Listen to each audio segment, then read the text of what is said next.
In this clip, we'll be mixing the salad dressing. Start with my 4 teaspoons of lemon juice, and I'll add a 1/4 cup of olive oil to that.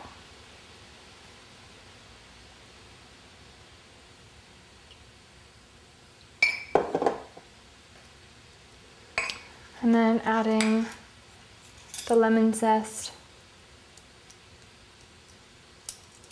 as well as the cracked pepper to taste.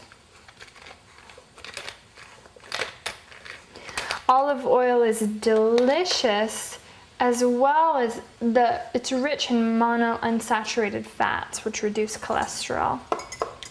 The olive oil, which is extra virgin, is superior in flavor, which makes it great for salad dressings.